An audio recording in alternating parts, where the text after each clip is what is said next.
Good morning, millennials, and welcome back to The Toast. Happy Wednesday. It's hump day, very appropriate, because sitting next to me is a person I hump all the time. True. It is my husband. Yeah, that's right. Special episode alert. Special episode alert. Bunge on the pod. Bunge on the pod. It's my husband, Ben Soffer, boy with no job, host of the Good Guys podcast, founder of Spritz Society, LLC, Incorporated. Hey, Ben, how you doing? Hi, darling. That was a wonderful intro. I am doing splendid. How are you? I'm doing good. I'm so excited to have you here with me today. For anyone wondering, you know, we had said that today's episode would be audio only, so today's kind of a busy day for Jax. She's coming to New York for literally 5 minutes. She's on her way. I didn't want to overwhelm her, and I love podcasting with you, and it's been so long since we've had you on the show. So I said, Jax, you relax. You do what you got to do. Bunge, stepping in.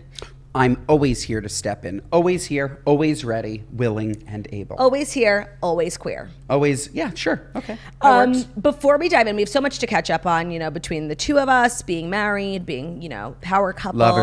Lovers. We also want to quickly hold space for the fact that today we are announcing something very exciting. If you were able to come see us at the Girly Swirlies Night Out this summer in New York, and the tri-state area. You know how much of a blast it was, and we are so excited to announce that we've added a show.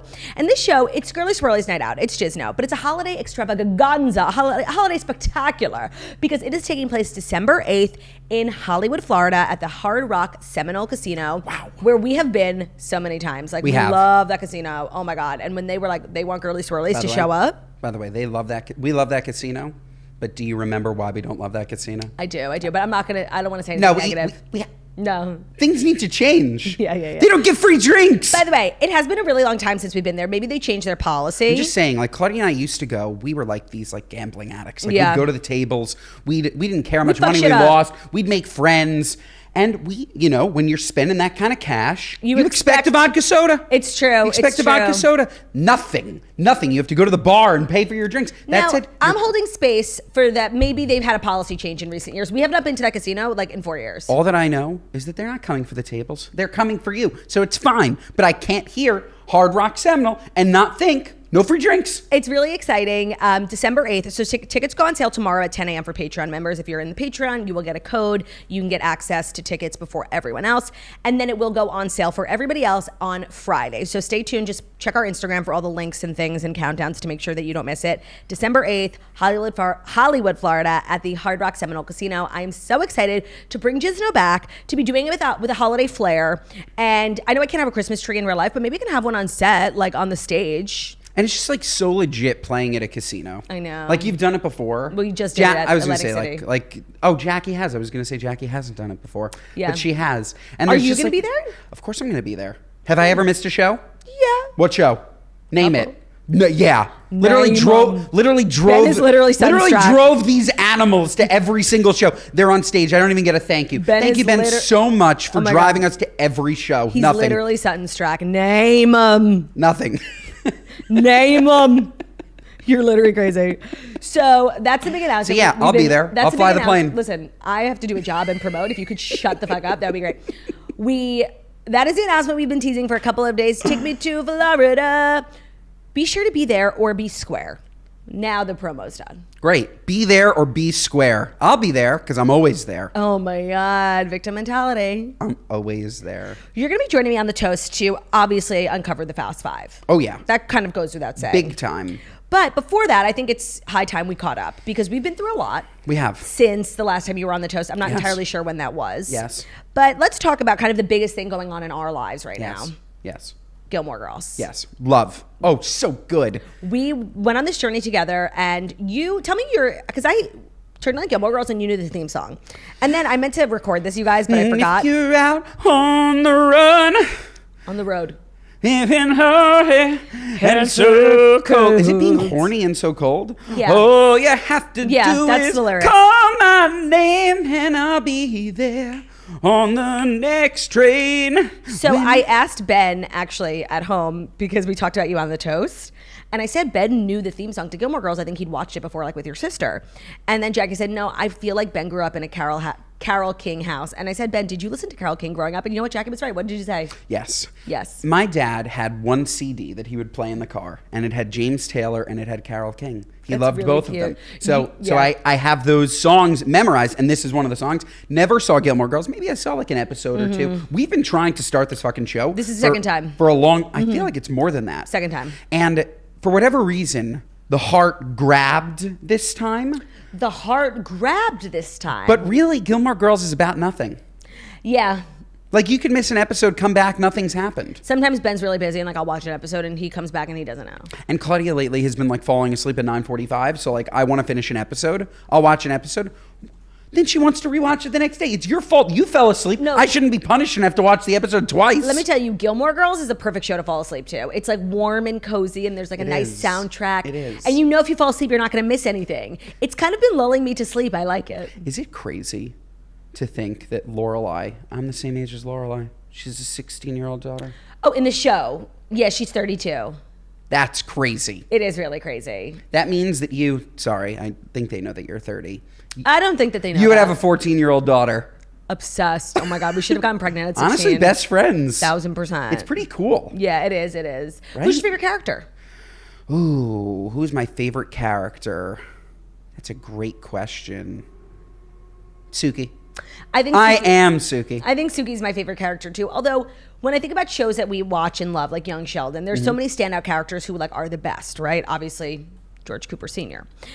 I don't feel like in Gilmore Girls there's like a standout character who's the best. Like everyone's pissing me off. Like Lorelai was pissing me off the other day. Yep. There's not like an obvious best character. No, but Suki is like she's up there. She's a sweet woman. Yeah. Sweet woman, chef. You are Suki. Her relationship with her produce manager. Jackson. Like that is just like you. I need a produce manager. Would you be my produce manager? You need a produce manager? Why? So you can fuck her? Would you manage my produce? You need a produce manager? I'm literally asking you to manage my produce. Do I not manage your produce? I literally went to the kosher grocer yesterday. I'm just saying, if I called you and I said, I need an out-of-season carrot from Alaska, would you go and source it for me? Because I'm just saying that Suki's carrot manager, Jackson, would source it for her. Okay, let's play out that conversation. Okay. Ask me. Claudia, do you mind? Shut the fuck up. See, I need a produce manager. You're bossing me around. I have a full-time job, bitch. Like, you're crazy. You're crazy. How are things going over at The Good Guys? If you guys don't know, Ben hosts a podcast with Josh Peck of, Oppenheimer fame. And it's one of my favorite podcasts. You guys have such great guests. I think this week the episode came out with Mike the Situation, right? It did. What did you think about him? I really liked him. He's just like he's a star. He's impressive too. But like through and through, he's like an entertainer. Like he showed up just like smelling like an entertainer, wearing glasses, like Versace shirt. Like he just like is always on. Yeah. Even on The Good Guys, where I wear like literal shorts and like show my mangina. Like he's here. Wait, your clips always come up on my TikTok. And there's a lot of leg. I want to talk to you about the fact that you sit on The Good Guys. How you're sitting right now. Your left ankle is always propped up on your right knee. Yeah. Which gives, a doorway, an entry to your mangina. Yeah. And you insist on wearing shorts so frequently on Good Guys. What the hell is that? Yeah, so... and sometimes you don't even wear shoes. I've been recently barred from wearing shorts. I think that's... Who barred you? Josh. He is so right for that. It's insane. Like the moose knuckle you sport. I really barred myself. There was an episode where my shorts were so high that you could literally see my nutsack. Yeah. And like Romeo was jealous. Like he watched and he's like, Dad, like that's not cool. Like no, you cut off my nuts and then you're showing your nuts. It's like, the craziest thing the way you dress on your podcast. Like you forget it's being video recorded too. The thing is, it's not that. It's like I'm just so comfortable. Me and Josh are so cozy. It's true. It's very fraternal. Yeah, like we have a great time. And if you haven't listened, you just don't get it. Okay. It's true. You just don't get it. We're so cozy. It's so fun. So yeah, sometimes I'm recording at a home studio and I forget to put on shoes. It's not intentional, but now I'm here at the Toast HQ. Dressed to perfection. Dressed to perfection. Pants, sneakers. Spritz merch. Yes. I don't know if people can see. Spritzing down south. Almost sold out. Get it while you can. One of my favorite things that you and your work husband, Josh, decided to do was to have your listeners be called morons. I think that was like a joke that you started, but people really took it seriously. The way that people come up to me, they say, oh my God, I'm a toaster. I love the toast. Literally, someone will come up to me and Ben, and I'm like, who is this man? And they're like, I'm a moron. And I'm like, excuse me? Literally the other day we were leaving Corner Store restaurant. This guy comes up, hey Ben, I'm a moron. And I'm like, okay, and like it's actually the funniest thing in practice. I don't know if you thought it through that like people would come up to you and then identify themselves as a moron. It is seriously top tier comedy. There was a mid-50s woman yesterday. I was leaving the supermarket and she literally yelled down the street, "I'm a huge moron and a toaster." Like screamed it. And, you know, it just came from the fact that everybody takes themselves a little bit too seriously. It's true. We absolutely do not take ourselves seriously at all on the Good Guys podcast. And we feel that we're all morons, moron included. Now, in the spirit of that, because I'm being such a good wife now, like letting you promote your podcast Thank you so much, darling. One of my favorite things that you do on your podcast is a what do you nuts moment, where at the end of the episode, you remark on something you saw this week that was nuts and made you say to yourself, what are you nuts? What are you nuts? So I'm going to put you on the spot because I didn't tell you I was going to do this because I just thought of it. Tell me a what are you nuts moment from the last week that you want to share on the podcast. Okay, honestly, this morning. No. I have to. No, you can't because the other day you saw something and you wrote it down. Okay. And I thought it was so funny. Fine, let me look. It's actually Ben takes what are you nuts really seriously. Like we'll be walking around or we're out to dinner and he'll like start typing away on his phone. I'm like, what are you doing? He's like, what are you nuts moment just came to me. Yeah, no, it's important. I did tell this one. You mean the one about the restaurant? The restaurant? My friend met a girl at a restaurant. Yes. Okay. You guys, wait. Okay. I told this okay. is funny. And we didn't even talk about, because this takes place at Corner Store. Yes. Which is this new restaurant in the city that I was raving about on the podcast. And not, like, we went on Friday, right? The following Friday, Taylor Swift was there. Like, kill me. And also, like, now, Margot literally texted me to get her a reservation. Well, Margot asked, how do I get a reservation? I said, you could probably do it. No, by the way, I can't. Really? Yeah, they're slammed now. Ugh. We got in early. So Too like, early. I think maybe Too early. I think maybe we can go back. Oh, you just can't do like friends and family. No, it seems difficult. I tried. I absolutely tried. I did. Okay. So I told this What Are You Nuts on the Good Guys podcast, but for people that did not hear it. It's actually so funny. I, like the amazing husband, honestly, I don't get credit for this move that I am. We heard about this restaurant Corner Store. Claudia is a very particular person. When she goes out to eat, we need to make sure that it's great ambiance, great food. Otherwise, she's not going to have a good time. And by the way, that's but also, true. like, I had a lot of pressure for this particular evening because we were going out to dinner with the Taylors and Brian. We haven't seen them all summer. Absolutely. It was going to be like this big love fest. So I needed like good cocktails, good ambiance. I wanted it to be sceney. So who knows more about like the landscape of New York City than Ben? He's like a socialite. And, like, you're always networking, going to fabulous places. I never leave the house. So I put it on you. I'm like, you go find the best restaurant for this Saturday night. Oh, Friday? Saturday night dinner. So you know what I did? I went with my friends 2 days earlier to scout the location. Yeah. See, was the food good? Was the vibe good? Is this a good enough restaurant? Agreed, a very important dinner. For the girlies' night out. The Taylors, Brian. Go to Corner Store, 3 of my friends. Fantastic food. Like, truly. He's raving about it in the group chat. Unbelievable food. I go to the bathroom. My friend Gabe follows me to the bathroom. He's behind me. We're walking down the stairs. All of a sudden, Gabe falls down the stairs. I don't know this part of the story. Gabe's at the bottom of the stairs. And there's a girl behind him, and she goes up to him and is like, "Are you okay? Like, you just fell down the stairs." Yeah. And even though he's probably like dying from internal bleeding, he's like, "I'm fine. Yeah. It was nothing." He's like a single handsome guy. Yeah. You know? Like I'm great. There's a line for the bathroom. There's single stalls. The only thing maybe I could complain about. About the just restaurant. saying. I agree. Come on. And they're talking. They're hitting it off. They exchange numbers. They're going to see each other again. 3 days later. This is now Sunday, or even Monday, 4 days later, Gabe gets a text from this girl. And she says, "Hey, you at Corner Store?" Why the hell would he be at Corner Store? What are you, nuts? No, like, why would he be there? He doesn't live at the restaurant. It's weird to like text the guy that you met at a restaurant. Like, and say, "Are you still there?" He's not a waiter. Like, why? Oh, wait. Maybe she thought he was a waiter. No, he was wearing a suit. Wait, that's like actually so funny. Like, yeah, why would he be there again 2 days later? Just because she was. Hey, you at Corner Store? No, I'm at home. Like, I don't live there. What are you, nuts? That is such a good what are you nuts moment. Yeah. It's actually like low-key a really weird thing for that girl to do. So strange. You here? Oh my God. No, I'm not here. Hysterical. What are you, nuts? No, I'm not here. Do you have one? Oh, I'm sure that I do, and I'm sure it's about you because you're always being insane. Yeah. What has Ben done recently that is so crazy? Maybe like cooked you dinner or no, drove you places. I don't feel like you do that a lot. Told you I loved you. A lot of crazy things. I will tell you the funniest thing. This is like 3 weeks ago. Okay, me and Ben are supposed to be meeting somewhere. I call him and I'm like, "Hello, where are you?" And he picks up the phone and I could tell he's in the car because he's like shouting like to the speaker. He's like, "Hello, Claude, you're on speaker. I'm in the car with Alex." And I'm like, who? And she's like, hi. And I'm like, who the hell are you in the car with? What whore is in my car? And Ben's like, yeah, it's Alex Cornishelli. I'm like, what? The famed Food Network chef, our queen, Alex Cornishelli?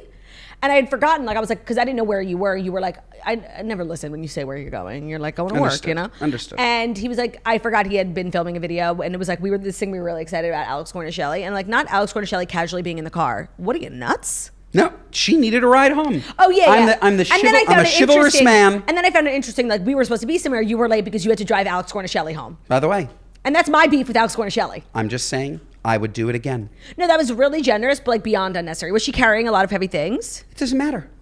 It doesn't matter. But like she's a queen, and she agreed to platform me. It's true. It's true. Okay. Like, do you know what she this agreed to slum it with? Do you know what this does for my celebrity chef so true. career? No, it was huge, and it turned out she was super cool, right? Amazing. She would honestly be a great podcast guest for you.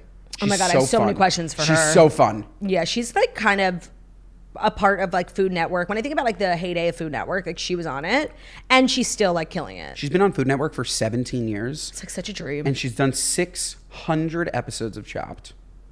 Oh my God, right. Chopped is her thing. Yeah. Like, do you think she ever feels bad like being mean? No. Would you? Yeah. You would be a hilarious I don't think you would. Chopped. Would you? You wouldn't feel bad. No, I would like to be on Chopped Junior. Got it. So you could yell at some kids? Yeah. It's not enough just to like yell at grown adults. No, like, no, it's not fun. You want to yell at the youth. It's not fun to pick on someone your own size. Yeah, no. I would love to be. Oh, that would be really fun. Mm-hmm. But you should put it on your mood board for 2025. Okay, it's on my mood board. I feel like you could get there. It's on my manifestation board. I could. If anybody worked hard. It's so unfortunate that like we do have to get into the Fast Five. No, we don't have to. You have anything else you want to chat about? Yeah, like when is the sun going to come back out? Like, so true. Like New Yorkers, we've been missing sun for like 3 days. That's a what are you nuts? So funny. I was on the podcast yesterday and the day before talking about how glorious it is. I love it. Like every day I'm like working from home. I'm doing my reading. I'm watching Gilmore Girls. I'm making beef stew. I'm loving it. It's funny. I don't wake up. It's not funny, but like on these days, and I'm telling you, I know you're going to be bored to sleep, and then you're like, okay, let's do the Fast Five. It's my eye color. Oh my God. Green eyes. There's something different with the sun. Well, that's true, by the way. It's not like something you just made up. It's true? Yeah, like people with lighter eyes experience things differently. Like when it comes to sunlight. See, there you go. So I just don't wake up. If the sun doesn't come out, I don't come out. I'm like a zombie. Maybe you should do cocaine. Okay. Like, is that the move? I don't know. That's what celebrities do. By the way, sure. Okay. And should we, another what are you nuts? We're on GoPuff the other night looking for snacks. There's fentanyl test strips. Oh my God. That was crazy. We were like being really fat. We were like, we need like a really good treat. We ordered like literally, all I wanted was an ice cream sandwich, and I'm met with a fentanyl test strip. And you just reminded me, I saw somebody smoking out of a crack pipe on my way to work yesterday. There you go. I meant to share that on the toast, but I completely forgot. This city is kind of in disarray. It's UN week, like literally police escorts down every avenue. Every street is closed. It's gridlock. It's insane. Like it makes me so mad. Like as if I didn't already like detest the UN, denying the rape of Israeli women, not acknowledging October 7th, like deeply problematic in its way. Deep. But the way they personally offend me once a year, the UN being in New York City, like an already busy city. Why? Why isn't it on Roosevelt Island? They could take a little boat Roosevelt there. Island. Why isn't it in Idaho? They have space. Well, sure that. And also, it's an international organization. Like, why America? Leave us alone. Go put it in Singapore. Agreed. Every country is represented. Like, leave us the fuck alone. Agreed. Oh my God. Like, and you just know, like, these diplomats who think they're so important, they have like 8-car police escorts. If they dick slapped me, like, I would not even know who they are. Nobody knows who a diplomat is. Put them in a station wagon. Make them take a yellow cab. Dick slapped? Yeah, that was really crazy. That was really crazy of me. Sorry. Something came over me. That is one of the grossest expressions I've ever heard. I mean, you said P-U-S-S-Y like 5 minutes ago, and I didn't call you out for it. By the way, I say P-U-S-S-Y because you've indoctrinated me to say P-U-S-S-Y. Yeah. I grew up in a household where we did not say P-U-S-S-Y. And now our current household says P-U-S-S-Y. So if I'm going to say P-U-S-S-Y, it's because of you. In our household, do I say dick slapped? No, but I just want to, like, respond to the allegations made against me really quickly. I didn't grow up in a house that said P-U-S-S-Y as like a dirty word. And I've said this on the toast before. Like, we grew up in a house of all girls. So like, it was very like, body positive. Mm-hmm. And when describing, we sometimes call it shmushki. We sometimes call it pussy. But like, it wasn't disgusting, like pornographic. It was sweet, like a little pussy. Understood. I'm just saying on my podcast, we don't even go near those words. Well, of course, you're two men. Good luck. No, we don't even go near penis. Nothing. Oh, please. You guys say the craziest shit on your podcast. No, we don't even say sex. We say canoodle. That's embarrassing. You shouldn't like be proud of that. We are. Canoodle. We're a family-friendly show. No, you're not. That fat shames. It's so true. Okay. Listen, you are here to do a duty, and the stories are actually really good. So I know, but I'm having so much fun. I know, but we can continue the fun. Yeah, no, we can with the Fast 5 stories. Here are the Fast 5 stories that you need to know. Oh, wait. Here are the Fast 5 stories that you need to know before you wake up and take a bite out of your morning. Toast. Gotcha. Man. He didn't beat the crunch this time. I tried to. And you never will. Today's episode is brought to you by State Farm. Thank you to State Farm for supporting the toast today and a lot of days. So we know that the toasters can agree. Nothing feels better than a personal win. Like when you get a final piece of furniture delivered and your apartment is finally complete. It truly feels like a home. Maybe you hit a personal best in a workout. You're running a 5K and you like kind of slammed the results. Whatever it is that you define as a personal win, you know who's right there beside you at all times? Jax and I, but also State Farm. So with the State Farm Personal Price Plan, you can create an affordable price just for you when you bundle home and auto. So celebrate by breaking out the confetti and those happy dance moves and talk to a State Farm agent today to learn how you can bundle and save with the State Farm Personal Price Plan. So what's so great about State Farm is no matter what kind of galley you are you a Claude, like you live a very high-paced, fast life and you love to be technology swirly and just like talk to your State Farm agent on their app or on their website, like you like to move fast like that, State Farm has got you covered. Are you a little bit slower, a little slow living? You like to talk to people on the phone, maybe in real life, very Jax-coded of you? You can talk to your State Farm agent in real life, on the phone, whatever you feel comfortable with. It's actually quite brilliant. So talk to a State Farm agent today. You can learn how you can bundle and save with the State Farm Personal Price Plan. Like a good neighbor, State Farm is there. Prices are based on rating plans that vary by state. Coverage options are selected by the customer. Availability, amount of discounts, and savings and eligibility do vary by state. Like a good neighbor, State Farm is there. Like a good neighbor, State Farm is there. Today's episode is also brought to you by PXG. PXG is on a mission to create the most high-quality, high-performance golf clubs in the game. Well, they're bringing that same passion for excellence to their new line of apparel. And I gotta say, they've really nailed it. Their fall and winter collection is perfect for the course, the office, and everywhere in between.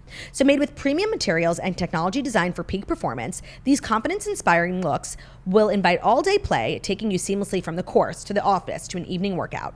PXG apparel takes a modern approach to classic sportswear. The new collection features luxurious fabrics with climate control technology and meticulous detailing, making them the perfect transitional styles for the cooler months ahead. From golf trips to weekend getaways to upcoming holiday parties, these dynamic pieces add versatility and standout style to every occasion. PXG apparel has something for everyone. Pants, polos, sweaters, pullovers, joggers, jackets, skirts, totes, hats, everything you could possibly want. And I love that PXG is a sponsor of today's show because Ben is here. How Ben coded is PXG. I also love that they're taking on the apparel game when it comes to golf because I just gotta say, like the industry, now that I'm a golf player, like it needs some work and PXG has taken the job really seriously. So elevate your style game on and off the course with PXG's Fall Winter 2024 collection. Head over to pxgapparel.com/toast and use code TOAST at checkout to save 10% on all apparel. That's pxgapparel.com/toast, code TOAST to save 10% on apparel. pxgapparel.com/toast, code TOAST, that's code TOAST, pxgapparel.com/toast, code TOAST. Today's episode is also brought to you by Dr. Teals. It's time to recover and it's time to relax and it's time to do it with Dr. Teals. Dr. Teals is different. Bath products that really are changing the game. For me, I've been a loyal Dr. Teals customer for so long and I'm so excited that they are sponsoring the show now. I'm a bath girl. Everybody knows my bath time Q&A. I take a bath every single day and the products that I use are important to me and I do a lot of research and I absolutely love Dr. Teals. So their foaming bath, their Epsom salts are powered by magnesium and essential oils. So a variety of their other wellness products too, but I love that they're powered by magnesium and essential oils. I take a bath obviously for cleanliness, but I also take a bath almost every day, especially if I'm working out for recovery. I find that like a hot soak with their Epsom salts and their magnesium and their essential oils really makes me feel better when it comes to recovery and soreness. And so Dr. Teals is just a cornerstone of my bath time routine. You will feel the difference with just one bath. It will be love at first bath. Try all their wellness products. Their scents are amazing. I love the lavender one. It has like this sort of sleepy vibe to it. It's perfect for like a bath before bed. If you have trouble sleeping, sometimes I'll take a bath, and I love using the Dr. Teal's products there too. And what's so great is that you can find Dr. Teal's at Walmart or really any other major retailer near you. And I highly recommend you trying out Dr. Teal's bath products. I'm an expert when it comes to bath time, and I love Dr. Teal's, and I think you will too. So find Dr. Teal's at Walmart or any major retailer. Check out their Epsom salts, their foaming baths, their bath wash. I love it. I think you'll love it too. That's Dr. Teal''S, available at Walmart or any major retailer near you. Tried to. Okay, first up, the ongoing story of P. Diddy, which has been like discussed here almost every day. Things keep coming out, things keep getting crazier, and his kids have actually released a statement speaking about the quote, what they're calling conspiracy theories, especially as it relates to their mother, Kim Porter, who passed away a couple of years ago, and of course, like her death is now just being called into question because it is definitely suspicious given what's come out about P. Diddy thus far. So Sean Diddy Combs' children broke their silence Tuesday following his sex crimes arrest earlier this month, but the kids didn't mention the accusations against their father. Instead, the Combs kids put out a statement condemning horrific conspiracy theories swirling about their late mother, Kim Porter, the disgraced hip-hop mogul's ex. So they said, we've seen so many hurtful and false rumors circulating about our parents, Kim Porter and Sean Combs' relationship, as well as about our mom's tragic passing, that we feel we need to speak out, the kids wrote. So it's Quincy Brown and Christian Jesse and Delilah Combs. They all wrote in a joint statement on their Instagrams on Tuesday. So Porter, who was a former model, dated P. Diddy from 1994 until 2007 on and off. They had a son, Christian, who's now 26, and twin daughters, Jesse, Delilah, who are now 17. The children's statement comes after the publication of a typo-ridden memoir that claims to have been written by Kim Porter before her death in 2018 at age 47 as a result of lobar pneumonia. So she allegedly died of pneumonia, but like this 47-page memoir is like rumored to be coming out that she wrote in the days leading to her death. It's all like very unverified, but the siblings have bashed the so-called memoir, which is a 59-page book, self-published on September 6th under a pseudonym by a self-described investigative journalist, and they are saying it is 100% fake. Claims that our mom wrote a book are simply untrue. She did not, and anyone claiming to have a manuscript is misrepresenting themselves. They all posted this on Instagram. Interesting that, and I think that it's totally valid to be like fiercely defensive of their mother, and very interesting that their statement didn't really say like our dad didn't do what he's being accused of. They really focused on their mom, which is obviously like a good thing. But how old are they? They are between like 17 and 26. So like and she wrote this, they claim that she wrote this book in 2007. They claim she wrote it when she passed away in 2018. Oh, in 2018. Okay, so maybe they would know. I was going to say like it's possible that like she wrote something and didn't tell her kids. Yeah, of course. They said, we ask that everyone please respect our mother, Kim Porter, and hold her legacy in high regard so that she may rest in peace. It's what she deserves. We love and miss you, mommy. So the statement was actually really heartbreaking, just completely focused on their mother, which I think speaks a lot about P. Diddy, that like they released a statement and didn't even like want to defend and be like, he didn't do it. What can they say? I know. There's nothing to say. I feel like it's just the tip of the iceberg with P. Diddy. Like I don't even want to know what's going to come out. And like to me, it reminds me obviously a lot of Jeffrey Epstein, where this very powerful person and don't you feel like people like who aren't in Hollywood and they just like consume celebrity content, everybody feels like there are all these conspiracy theories always about Hollywood, how everyone's a pedophile and like things like this, like kind of make those conspiracy theories feel really valid. And with the Jeffrey Epstein thing, it was the same thing. Like every powerful person, politician, rich person is a pedophile and they go to pedophile island. And you know what? It was like making those conspiracy theories like look kind of true. And we were all sort of excited for the Jeffrey Epstein thing because we're like, this trial is going to blow the lid on every powerful person, politician, businessman. And then they buried it all. And then they killed him, which was obviously suspicious. And then there was never like Ghislaine Maxwell was going to sing for her supper. She was going to release the list. That never happened. No, never happened. And now I'm feeling like we're all feeling the same way with P. Diddy, right? Everything's going to come out. We're going to know everybody in Hollywood, all the actors, filmmakers, musicians. We're not. Something's going to happen. They said that P. Diddy's on suicide watch in prison. Like something's going to happen. Like it's just, it's giving Epstein all over again. Wow. It's fucked up. It's fucked up. That's really brilliant analysis. Thank you. And all that I keep thinking about, maybe it's because of the alcohol of it all. Where did Ciroc go? No, well, that's also what I was thinking about this morning. Like his business portfolio was like beyond impressive. Like, and of course, beyond impressive. He's P. Diddy and you think music first, but I think that's like 1/19 of his wealth. No, he is so rich. So he is wealthy. So successful. Yeah. And built like incredible businesses. But on what? On the backs of like sex slaves. I know. He's literally disgusting. The hate I have.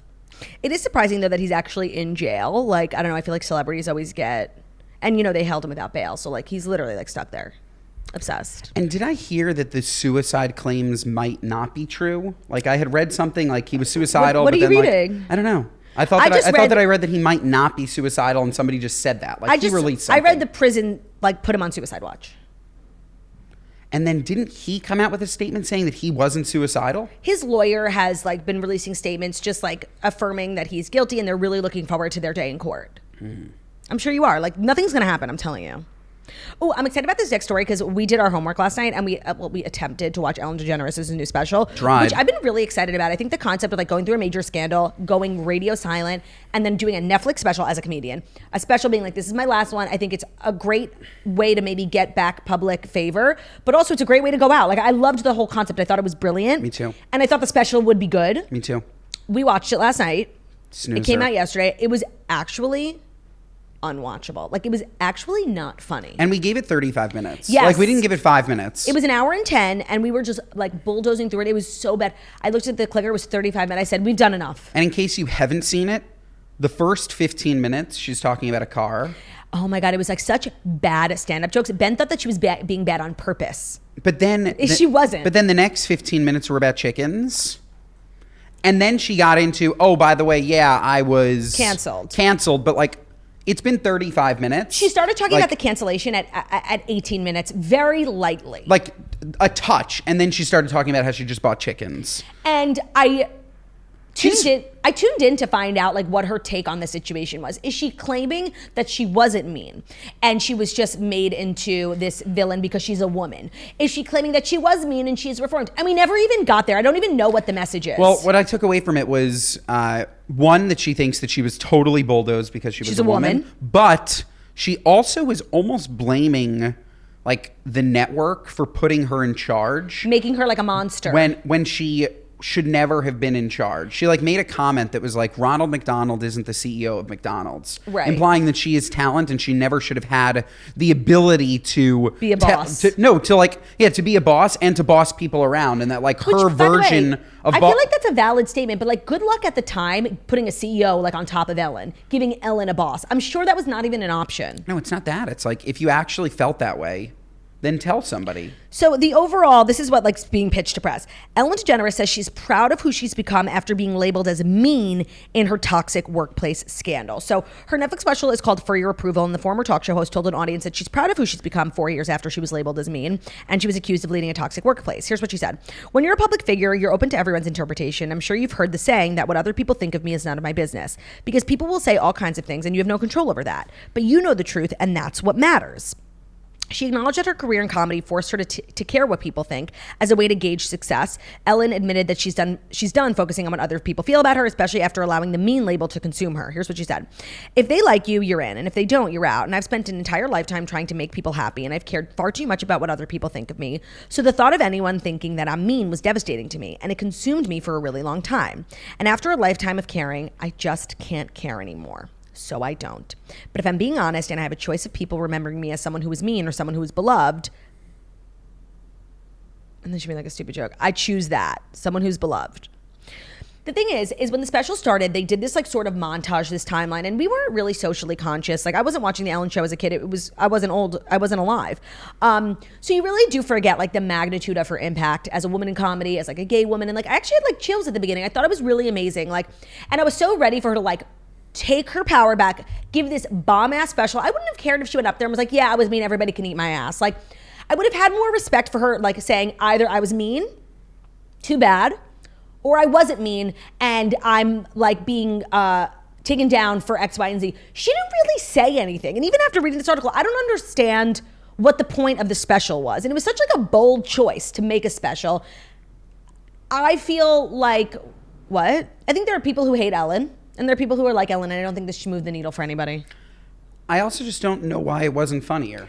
Like she's very, very funny. I know. So I don't know why she didn't just make it like true stand-up, like tell jokes, remind us how funny you are, and then we don't really care if you were mean or not. If you're so funny, you could just be hilarious. The bit about the windshield wipers was like a personal low. It was 16 minutes. It was terrible. It was terrible. I was shocked. And it was so lowbrow. Like, and the crowd was annoying. Like the attempt at relatable humor. The crowd was annoying because they definitely picked like... They definitely gave tickets to like major super fans, which is good. They wanted Ellen to be comfortable. I totally get that. Like make They were clapping at everything. They clapped for everything. Like, she wasn't being funny. She wasn't saying anything crazy. The first time she even brought up the fact that she was like a daytime talk show host, 3 minutes of clapping. Like, boring. The special was too long because literally we had to wait for everyone to stop clapping and cheering. The thing is, there are Ellen superfans and there are Ellen haters, and this piece of content moved the needle for nobody because she didn't say anything. When she started saying like, oh, I could say things as a woman boss, but not as a man, like, that's not what it was. Okay, please. That's not what it was. That's not what she was being accused of. Being like a little nasty. Like, it wasn't that she was accused of being mean. And I like how it's actually very smart for her to brand like her scandal as like being called mean. She wasn't mean. She was like literally the worst boss on the planet, like borderline abusive to people. Like, please. That was very smart to rebrand. Like, I was just being called mean. Is it controversial to say, though, that, like, I don't care? No, I don't care either. I think, like, if you're funny, you're funny. And I don't think it diminishes the fact that, like, her show brought joy to so many people. They did, like, such good philanthropy on that show. It was funny. It was, like, whatever. Like, yeah, the woman behind the show, I wasn't a fan of Ellen. I liked her show. And the way but as a human being, I wasn't a fan of her. So I didn't give a fuck what she was like as a human being. And the way that she was taken down, honestly, like, when I think about it, is insane. That's what she... Like, I went back on... You know how many Instagram followers she has? How many? 140 million. I mean, there was a time when like the Ellen Show and like Ellen Tube and all their different brands, and they gave, you know, little shows to Sophia Grace and the Apparently Kid. Like, it was a $1 billion media empire. And they took it down like that. It was actually really crazy. It's crazy. You know, it all started from one tweet. Crazy. Like, she reply to this tweet with your craziest Ellen DeGeneres encounter. And weirdly, like 1 million people in LA, like people who worked for her, people who served her at restaurants, everyone had crazy things. Wow. She must have been really fucking out of control. She must have been mean. Yeah. She must have been mean. So I wish she just said that. Yeah, like, I'm mean. Like, I wish she would have said, like, yeah, I'm fucking Ellen, bitch. Like, I was the first XYZ, and you know what? It got to my head. I'm a human being. Like, I think actually a lot of people, and she almost said that because she was saying how, like, her name was on every building in the lot that she filmed. Like, how, and she implied, like, how can I not have become a monster? And I wish she just sort of leaned into that. I think there's something relatable. Like, yeah, I was kicked out of show business for saying I was gay on my show. Not only did I come back, I came back as the biggest bitch on the planet. Like, I was literally the biggest show. I had everybody up my ass. How could I not have become a diva? Like, I just think if she humanized it a little bit, like, people maybe would have, like, yeah, you tell me a regular Joe Schmo doesn't get the power that Ellen gets, and they don't become an animal too. She did, though, tell some crazy stories in those 30 minutes. About what? Like, about how she loved, like, playing pranks on celebrities when they come on her show. Yeah. That was her thing. She would, like, scare people. But she also, like, played pranks apparently on the people that worked for her. And there was a woman that worked for her that was apparently petrified of snakes. And she would ask somebody. She asked, like, the building contractor to build a panel. To hide snakes in the ceiling. Fake snakes. Okay, but, like, you know, it's like, it's cruel. It's weird. It's cruel. It's cruel. It's yeah. weird. It was weird. And if she's telling that story, that means it's nothing. That means in comparison to the other stories. So true. So, I don't know. If it was funny, all we'd be talking about is that it was funny. It's so But because true. it wasn't funny, now we have to talk about the fact that maybe she's mean. I don't know. You know, the thing about when you're a stand-up comedian, but then, like, you get to be a daytime talk show, she said, like, she had writers, right? So you get very comfortable not writing your own jokes, and that's not to say anything. Everyone, like Jimmy Fallon doesn't write his own jokes. Like, all these huge people who get huge for comedy end up in positions where they don't have to write any jokes. Other people write jokes for them. So I do wonder if she worked with writers for this show. I'm sure she did, because she had a lot riding on this. This is, like, the last you'll ever hear from me. And it was just not funny. And there's kind of no excuse for that. It was just long-winded. It was bad. It was low. Like, to me, the windshield wipers, I keep bringing it up because it's reflective of how, like, elementary, like, windshield wipe, like. And so long. Yeah, you guys. So and we only watched 30 minutes. So long. Like, you can make elementary relatable jokes. Like, I don't know if you told them, I spoke about it on Good Guys, that we went to Sebastian Maniscalco. I did. And his opener, did you talk about his opener? God, I did. I said it was the funniest thing His I've ever opener seen. was a hoot, and he told this joke about hotel room towels. I said it on the podcast. And it's just like, that's elementary. You're talking about towels, but it's so funny and relatable, and he told it in 1 minute. And, like, the way his accents, his intonation, like his physical comedy. Like, there's a way to joke about windshield wipers and the fact that you can't turn them off in 30 seconds and make it relatable. When you drag it to 16 minutes, it was bad. You've lost me. So that's what's going on with Ellen. A lot of hype for the special, and I think it really fell flat. And so far what I've seen is people agreeing. And I think it's a mistake because I thought it was a really bold choice, a bold way to come back. And it could have been great. And it wasn't. And now people honestly might remember her for not being that funny. It's true. Like, is that better than being remembered as being mean? No, it's not. No, funny and mean is way better than not funny. I am going to move on to the next story, which is about Dancing with the Stars, which is kind of having an amazing season. I feel like they flopped for a while, and now they're really coming back, making a lot of news. And last night was the first elimination, and Anna Delvey was eliminated, which is not surprising if you saw the performance. I don't think she had like a ton of fans. It's a combination of like you need to get good scores, and then you also need to have your fans calling in for you. And who's her fan? Correct. So I think her like actual skills were not great, and then of course I don't think she had like big social media followings, like you know, calling in to vote for her. And apparently her partner Ezra has revealed that last week, after her first dance, which was met with a lot of criticism because it wasn't, you know, technically amazing, she cried in the bathroom. So Anna Delvey's Dancing with the Star partner, Ezra Sosa, revealed that the fake heiress had a hard time dealing with the backlash over her general casting on the show. In a TikTok video shared Monday, the dancer thanked fans for showing him support and so much love after the season. He said, on my end, I was feeling so much positivity, but on my partner's end, she wasn't receiving the same. I think the hardest part of my day was after our press line. She was reading the comments and then we couldn't find her. They finally found her in the bathroom and she was crying. Sosa said he had never seen Anna Delvey show so much emotion and it broke his heart.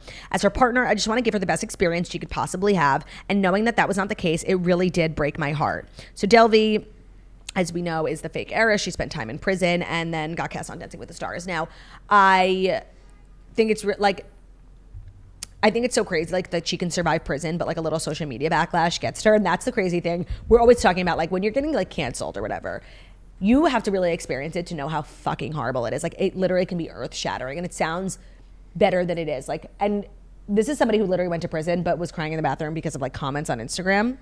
Yeah. Isn't that crazy? It is crazy. It is crazy. I am glad that she got sent home. Like, I don't think Anna Delvey should be famous. I don't think like she's a role model. And I think that like she's literally a criminal. So I was going to say, I just don't really understand like the casting. I know. It's weird. And it's like, do you mean all of them or just her? I don't understand Dancing with the Stars in general anymore. Like it used to be like these like fun, like we get to watch stars dance. Mm-hmm. And now it's like we get to watch like these like weird, irrelevant or... No, I actually think like this season and like they've been getting a lot better. So it used to be like, you know, people on their way out of Hollywood, like, you know, kind of a last stop, or like up and comers who maybe we hadn't heard of yet. And I feel like this year they did a really good job, like a lot of really relevant reality stars, influencers, actors, athletes. Danny Amendola's on it. Oh, I didn't know that. Yeah, like I feel like this season is actually really good. Brooks Nader, who's like the current Sports Illustrated model, they really have, I think, done a good job of casting relevant people. They always have people from The Bachelor. So Joey, who was the most recent lead. So then the Anna Delvey casting was probably so that we'd talk about it. Like it wasn't for her. No, and it was for them. And we are. But it's just like, I'm so over the Anna Delvey lore. Me too. It's Me like too. She literally stole. Yeah, totally. Not to be like such like a moral high ground person, but like, why are we putting this person on TV? I don't know. And I just find it interesting that like literally I think Dancing with the Stars broke Anna Delvey. Prison couldn't, but Dancing with the Stars did. Yeah. And I was like, would you rather, because obviously getting cast on Dancing with the Stars is a huge opportunity. Like millions of people watch it. But going home the first week is so embarrassing. And last night, not only did Anna Delvey go home, but so did Tori Spelling. And I think like getting kicked off the first week is like actually the most embarrassing thing to ever happen to a human being on the face of the earth. Because to what you said, it means that you can't dance and you have no fans. So like, would you rather like get cast on Dancing with the Stars, but get sent home the first week, or not get cast at all? Not get cast at all. I think so too. Yeah. Because then all that it proves to you is that you have no fans. So true. I don't know that I have no fans. I'd rather live in La La Land and think that I have fans. I would like actually cry. Yeah. Like, because it's fan vote, right? It's both. So like the fans can keep you in. If you have an overwhelming amount of fans, you can stay on the show. But if your dancing sucks, like eventually you'll get far with your fans, but it won't take you all the way. Week one. Well, week one, yeah. They want people like engaging on social media, calling in, like making waves. So they always cast an influencer. Charli D'Amelio, I think, came in second. Yeah. So that means you have no fans and you can't dance. Yeah. Well, that's sad. It's just sad. Yeah. That's sad. I know. We don't need that kind of sadness. No, we don't. Today's episode of The Toast is brought to you by GNC. If you're on a GLP-1 medication for weight loss, first of all, I've been there. The journey is a journey, and GNC can be there for you during your time of need. Not a lot of people talk about the GLP-1 fatigue as a side effect. You can really feel very tired, and that's totally normal. And today we're going to talk about tips to fighting that fatigue. So fun fact, did you know that being dehydrated can leave you feeling fatigued? I don't need to tell you how to hydrate, but if you struggle to drink enough or you hate drinking water, getting that level of consumption is just not an option like it was for you. Liquid IV hydration stick packs are a fabulous option here. They will hydrate you better than water alone. I specifically love the lemon lime and the acai flavor, and I obviously get mine from GNC. I get all my wellness products from GNC, so staying on top of your hydration will definitely help you with like that 2-3 o'clock fatigue crash in the middle of the day. Resting your eyes, which is obviously not the same as a nap, so maybe you thought you had fallen asleep and you want to feel rested, but even 10 minutes of reclining with your eyes closed can help you through the afternoon. Food is also energy. So calories are a measurement of energy, and I like protein snacks because they're more bang for your calorie. You can't go wrong with a GNC Total Lean Shake, especially their delicious flavors. I'm loving strawberry recently, but obviously cookies and cream is my true go-to. So if you'd like 25% off the entire GNC Total Lean lineup, check out gnc.com/toast today. Just enter code TOAST25 at checkout and claim your 25% off. That's code TOAST25 at gnc.com to claim your 25% off today. Today's episode is also brought to you by Youthtopia by Origin. So Origin is a leader in plant-powered high-performance skincare, and they're introducing their latest innovation, Youthtopia. This groundbreaking collection taps into the universal symbol of health, the apple, to deliver the transformative results that protect your skin's future. At the core of Youthtopia are two products, the peptide plumping apple cream and the refining apple peel, bursting with activated stem cells and powerful peptides, helping you hold onto the smooth, plump, and bouncy skin that you have for longer. So experience more radiant skin in just 1 week with the refining apple peel, while the peptide plumping apple cream provides instant plumping effects and all-day antioxidant protection. I feel like Origins is such a trusted brand when it comes to skincare, and I love this new product. I think like apples, where I was talking about the architect, like apples are truly magic. And Origins is just so trusted. They make their products really well with really great ingredients. I feel like everybody probably has an Origins product already in their skincare routine. So check out Youthtopia and prepare your skin for the future with Youthtopia by Origins. You can discover the transformative power of apples in your skincare today. I feel like Origins is also doing things that no other skincare brand is doing when it comes to innovative ingredients, innovative products, and I love that they're branching out now with Youthtopia. It's available now at origins.com, obviously, but also at Ulta. Again, that's Youthtopia by Origins. Prepare your skin for the future with Youthtopia by Origins. Discover the transformative power of apples in skincare today. Available now at origins.com, origins.com, and available obviously at Ulta, where you probably are already shopping. Today's episode is also brought to you by Fatty 15. So the Fatty 15 co-founder, Dr. Stephanie Venn Watson, discovered C15 as the first essential fatty acid to be found in over 90 years while working with the U.S. Navy to continually improve the health and welfare of aging dolphins. So it's pretty simple. Essential nutrients keep our cells healthy, which keeps us healthy. So if you want to get sciencey about it, studies show that C15 works by strengthening our cells, improving our mitochondrial function, and protecting us against damaging free radicals. And the result is better long-term metabolic, liver, and heart health. It ends up, many of us are deficient of C15, which results in weaker cells, that makes less energy and quit working earlier than they should. All of that makes us age faster, sleep poorly, feel sluggish. So if this sounds familiar to you, check out Fatty 15, a science-backed, award-winning, vegan, and pure C15 supplement. It does that by replenishing our cells with that essential C15 nutrient. Fatty 15 effectively repairs cells and restores our long-term health, which is just a fabulous moment for science. Fatty 15 has 3 times more cellular benefits than omega-3 or fish oils. Fatty 15 is made from patented, pure, and oxidation-resistant C15 powder, which is derived from plants. They work in multiple ways, C15. It repairs age-related damage to cells, protects them from future breakdown, boosts mitochondrial energy output, and activates pathways in the body to help regulate your sleep, mood, etc. So Fatty 15 is on a mission to replenish your C15 levels and restore your long-term health. You can get an additional 15% off their 90-day subscription starter kit by going to fatty15.com/toast and using our code TOAST at checkout. That's fatty15.com/TOAST. Our code is TOAST, TOAST at fatty15.com/toast. Our fourth story, okay, so the Kelces are making a lot of news. I don't know if you're hearing, but like Travis is like kind of like not playing his best football. He talked about it on his podcast episode, just being like, listen, I got to do better. Like he acknowledged that it's not, people were like calling for him to retire. It was like really dramatic. Maybe he's distracted. Wow. Okay. So we were saying yesterday on the podcast, like, I love that people aren't blaming Taylor because that's like such low hanging fruit, like woman hating type shit. And you just did that. So no, apologize. I'm not blaming her. Apologize. You literally brought up his podcast. Apologize. No, because I didn't say Taylor. You jumped to it. It's you. What I was talking about his that? podcast.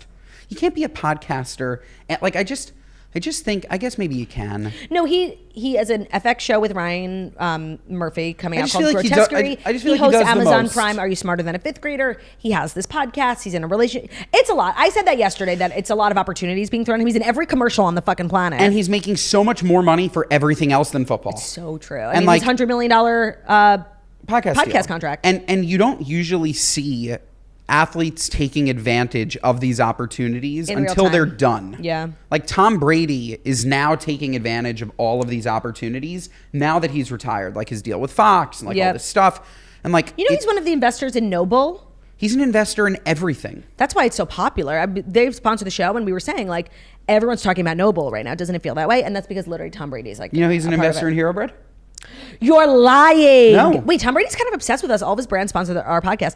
Wait, I didn't know that. Tom Brady is like a serial investor, and he like puts his money to work and is That's going really to make more. smart. And when I think about it, though, I don't know another athlete that is doing irrelevant things while still playing to make money. Is doing irrelevant things? Yes, like. It is not relevant to his on-the-field performance. Yeah, doing different things. Doing different things, not irrelevant. Like when I think of like a Stephen Curry, like what he's promoting is basketball stuff. Is basketball stuff. Yeah, no, like Travis is doing State Farm, Pfizer commercials, like a million brands. Then also acting. Then also hosting game shows, which are things that you do when you've retired. Yeah. Podcasts. You can do commercials, and I even think the podcast is fine. But like the hosting shows, it's distracting. The acting is crazy. It has to be distracting. So they're making a lot of news. One, because of all that. What week is this?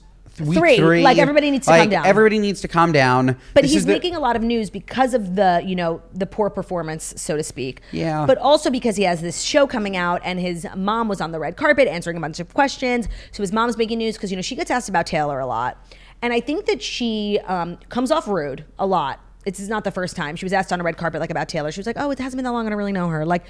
But she just is like this regular woman who wants to not be asked. Like, do you know how nervous she probably is to say something wrong? And so people are like, there's bad blood. About the most famous person in the world. I don't wish to be Donna Kelce being asked that question for one day of my life. So true. What a hard job. Because no matter what she says, even when she says, I don't want to answer that, there's bad blood. Right. But God forbid she says something and Taylor's camp gets upset and it hurts the relationship. Like, people shouldn't be asking somebody's mother about their future daughter-in-law. It just shouldn't happen. Now she's making news in a positive way. So Donna Kelce is the sweetest response after a fan confuses her for Taylor Swift's mom, Andrea. Now, if you've ever seen the two ladies side by side, I'm going to flip this. They are literal twins, like blonde bob queens, moms. And somebody on social media confused them. So Donna, who's obviously the mother of Travis, was recently confused for the singer's mom, Andrea, in a post on social media. One of Swift's fan accounts shared a photo on Twitter of Andrea arriving at Arrowhead Stadium sporting a pin that said, in my 87 era, which is obviously referencing Travis's number. And actor Mark Hamill replied to the account's photo, hashtag I love Taylor Swift's mom. Another user shared hashtag Donna Kelce, this is the sweetest thing. And despite the fan confusing her for Swift's mom, Donna responded, love you too. Oh. Literally, these two are twins. And I think it makes sense why Travis and Taylor got along so well. They both love their moms so much, and their moms are actually like carbon copies of one another. Who do you think your mom looks like? Who's your celebrity doppelganger? Should I have one? That's a good question. Probably Marilyn Monroe.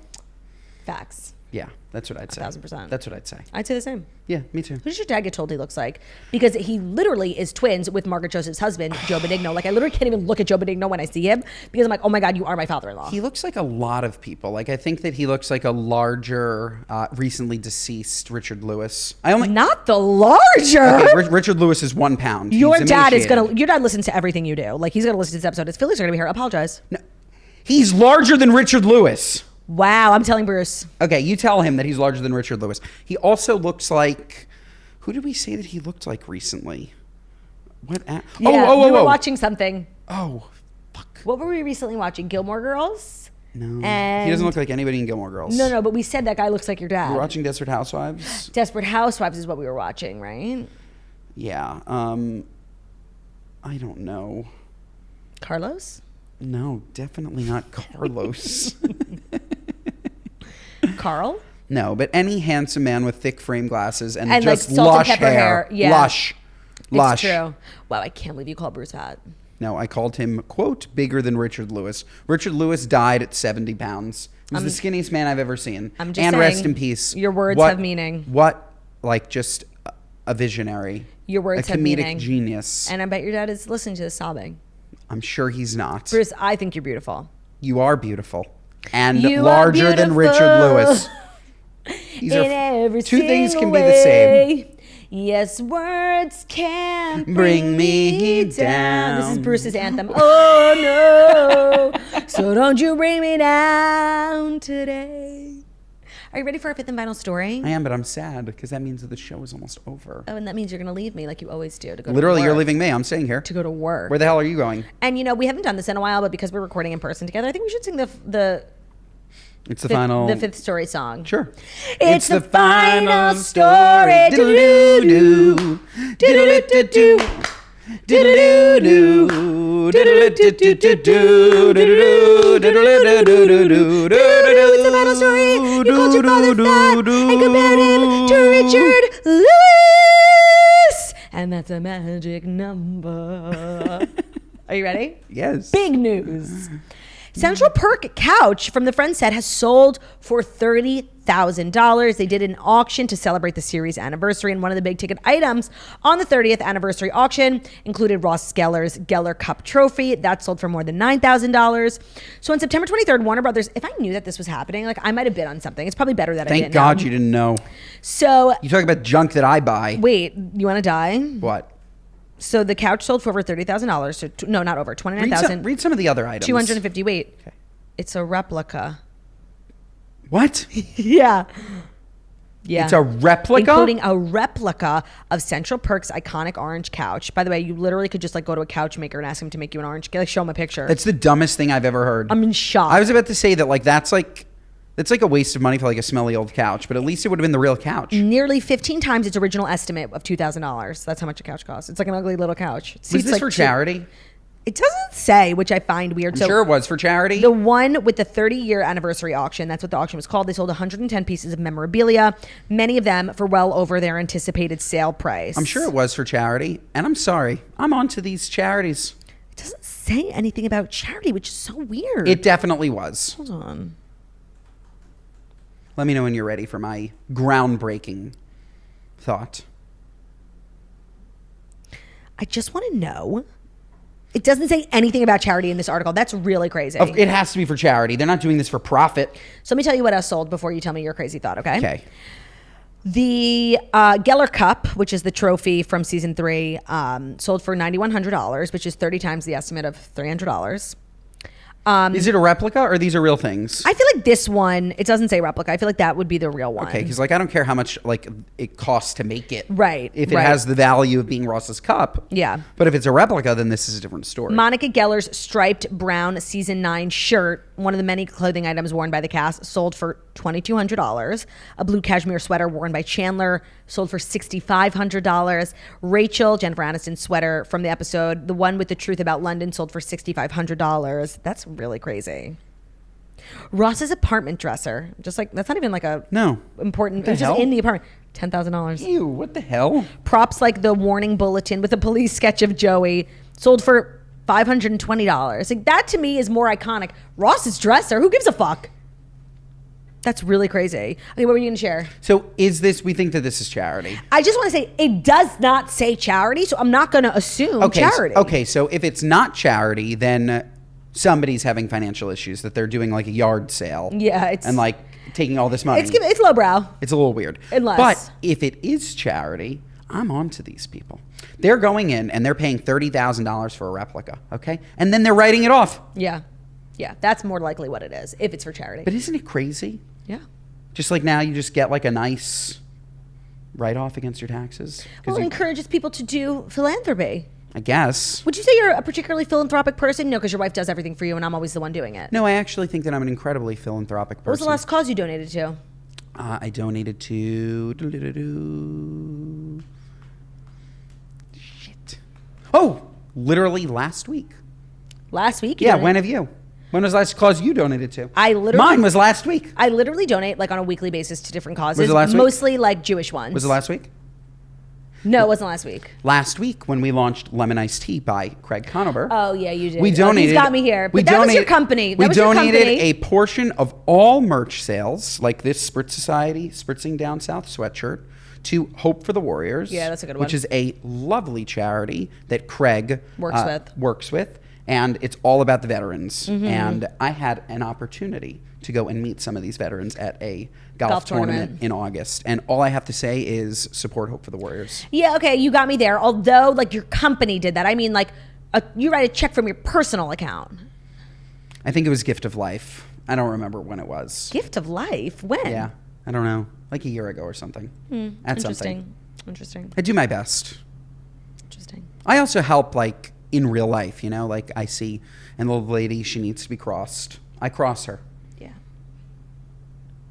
I see a dog in need.